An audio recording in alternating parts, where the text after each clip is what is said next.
Hello everybody and welcome to part 3 of Jasmine's gingerbread house building series, specially made for you guys to enjoy on your Christmas in quarantine. Yay! So in today's episode we are going to be gluing the actual building pieces together using melted sugar into a caramel and then shoop together, and then all of a sudden we're going to have a fantastic house and it's going to be amazing. So just to recap, in the first episode I talked about what I was going to be doing. In the second episode I showed you guys the making of the dough and the cutting of the pieces to be baked. In this episode it's going to be the gluing together, and in the episode that's coming up, part 4, is going to be really exciting because it's going to be the decorating of the fully formed house. So that's something to look forward to. But I hope that in the meantime you guys will enjoy this video. Please give it a thumbs up and subscribe if you aren't already subscribed. But that's it from me. Enjoy the video. So I started off really well by destroying the pieces that I had managed to glue together before the making of this video. But that's good because it means we start off from scratch. So the first step is to chuck in a bunch of white sugar into a pan. Then you turn on your stove top and wait for it to heat up. Now you don't want it to be too hot because it'll burn straight away. In the end the sugar did end up burning, but I don't really expect to end up eating this, so I'm not too worried about that. So I start off by gluing together the main building, or what I consider to be the main building. So the part that looks most like a house is the part that I do first, and the other parts I consider to be extensions because I have a bit of a fantasy about this house, which is that someone bought this house as like a normal 2-story building and then they added on an extension for the kids or whatever. Then they sold the house, someone else bought it, built another extension on it and sold it, and then a third person bought it and built another extension on the second floor. So that's my little fantasy, and that's kind of how I'm going about putting together the house.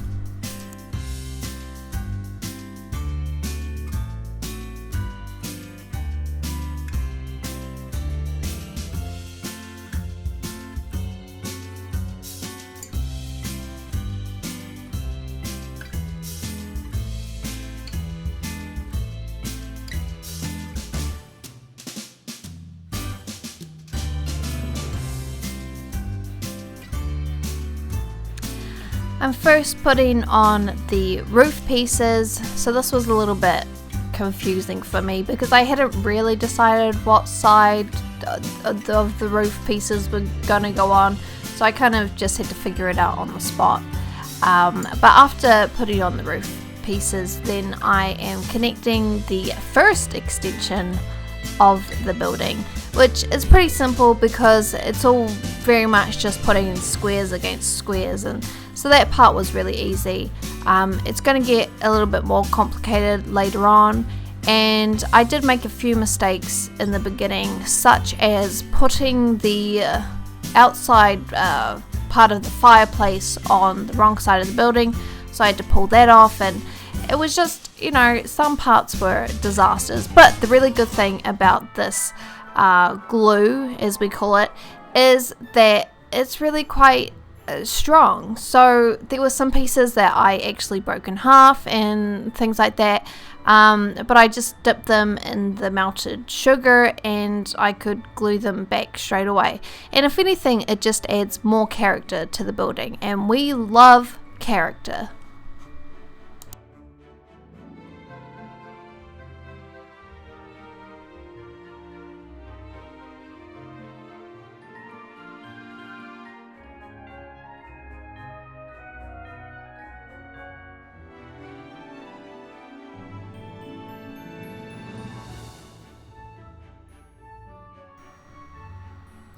The rooftop extension, as you might notice, was really quite fiddly, but the biscuit itself, for the sort of window facing parts, they were really a lot thicker than the rest of the pieces, so I didn't have to worry too much about breaking them or anything like that.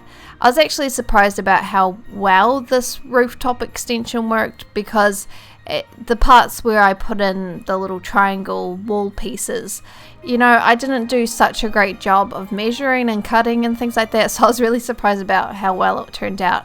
So overall, pretty happy. But my favorite part is coming up a little bit later, and that is the gluing and putting together of the balcony.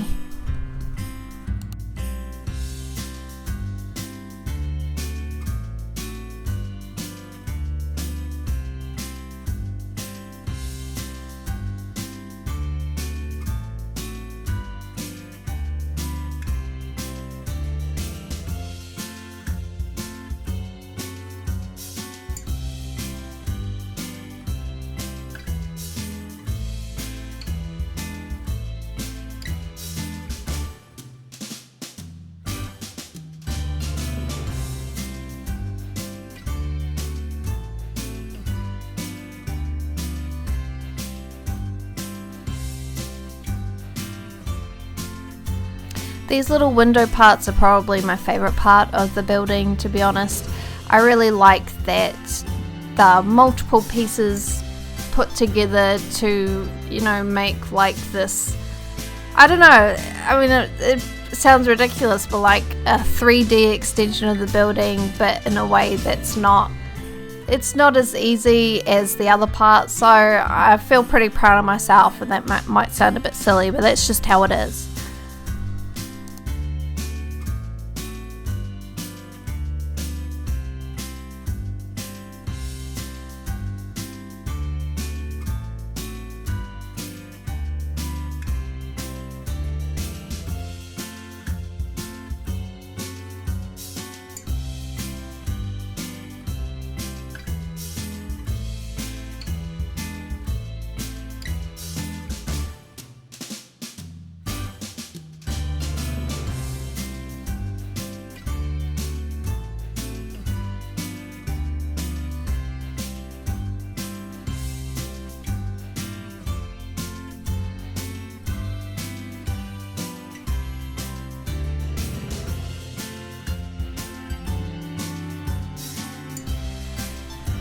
So now we are on to the coolest balcony I've ever seen, probably because I made it.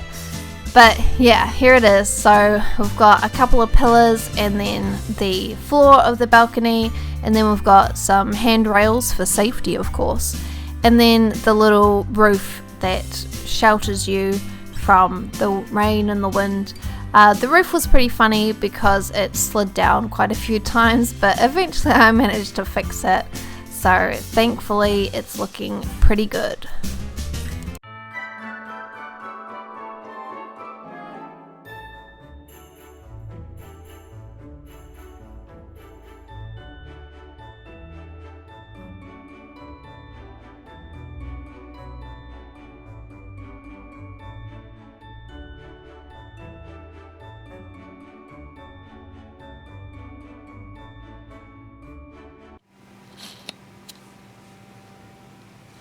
Here we have the final product.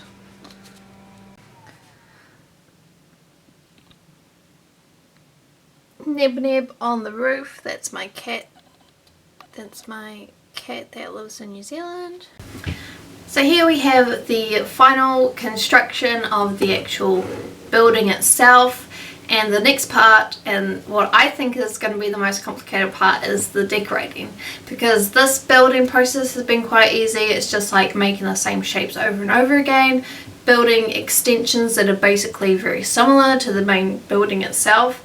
And then I got my little cat, and we've got a little balcony and things like that. But it's all very easy because it's basically just a whole bunch of squares.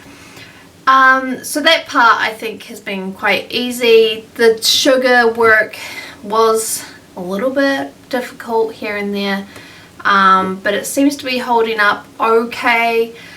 So yeah, the final decorating is gonna be really tricky because there you got to think about like, is it actually going to look good, you know, whereas here I was just thinking about like, is it going to stay up?